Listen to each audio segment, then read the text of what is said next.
শহীদ রাষ্ট্রপতি জিয়া রহমান যদি স্বাধীনতা ঘোষণা না দিতেন এই দেশ স্বাধীন হতো না। শহীদ রাষ্ট্রপতি জিয়া রহমান যদি যুদ্ধ না করতেন এই দেশ স্বাধীন হতো না। বাংলাদেশে যে কোনো সেক্টর ছিল যুদ্ধের, প্রত্যেকটা sector office, sector commander office ছিল ভারতের ভিতরে অভ্যন্তরে। একমাত্র শহীদ রাষ্ট্রপতি জিয়া রহমানের সেক্টর ছিল সিলেটে, আমাদের বাংলাদেশের অভ্যন্তরে, এবং সেখান থেকে তিনি যুদ্ধ করেছেন।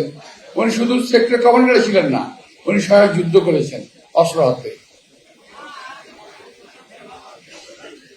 তো ভাই, আমি কথাগুলো বলার আগে বলে নিলাম, যেহেতু আমার নেতা শহীদ রাষ্ট্রপতি জিয়া রহমান, আজকে আমি সেই সঙ্গে গভীর দুঃখের সঙ্গে স্মরণ করতে চাই দেশনেত্রী বেগম খালেদা জিয়াকে, যিনি শহীদ রাষ্ট্রপতি জিয়ার ধরিয়ে দেওয়া মশাল হাতে নিয়ে দীর্ঘদিন লড়াই যুদ্ধ করে জীবনের ঝুঁকি নিয়ে এই দেশটাকে রক্ষা করেছেন, এদেশের গণতন্ত্রকে রক্ষার জন্য যুদ্ধ করেছেন। তিনি আজকে আমাদের মাঝে নেই। 40 বছরের ব্যবধানে, 40 কি 41 আমার হিসেবে একটু ভুল হতে পারে, ব্যবধানে বাংলাদেশ দুইজন মহান রাষ্ট্রনায়ককে হারালো। আবার ফেরত কেউ আসবে কিনা জানি না, কবে আসবে তা আমরা জানি না, বলতে পারবো না।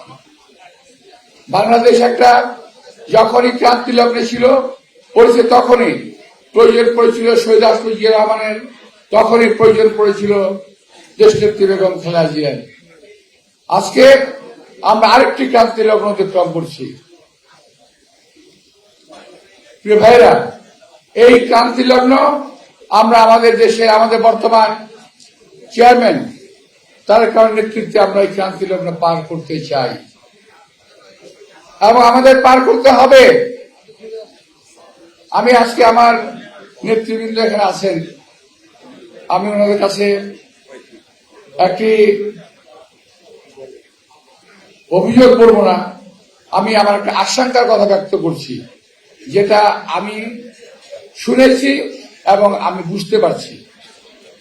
আমি আশা করি এই ব্যাপারে ওনারা ব্যবস্থা নেবেন। আমি সকলের সামনেই বলছি কথাটা। কিছু কিছু এই নির্বাচনে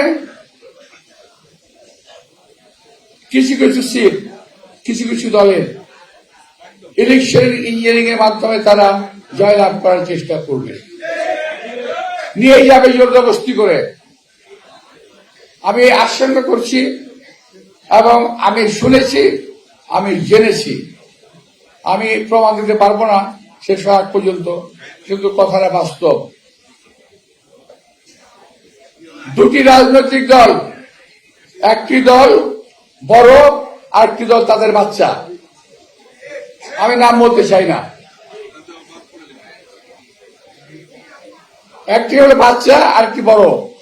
বাচ্চাদের সব সিট পেতে হবে এবং এই ব্যাপারে তারা উচ্চ পর্যায়ে, সরকারের উচ্চ পর্যায়ের লোকজনের সঙ্গে বৈঠক করেছে। তারা কিভাবে ইঞ্জিনিয়ারিং করে এই সিটগুলো জিতে যাবে, যাতে বিএনপি ক্ষমতায় আসতে না পারে এবং যাতে এই ধরনের লোকগুলো, সেই মূল এবং তার বাচ্চা, তারা যেন ক্ষমতা আসতে পারে, এই প্রক্রিয়া তারা চালিয়ে যাচ্ছে। আপনি খেয়াল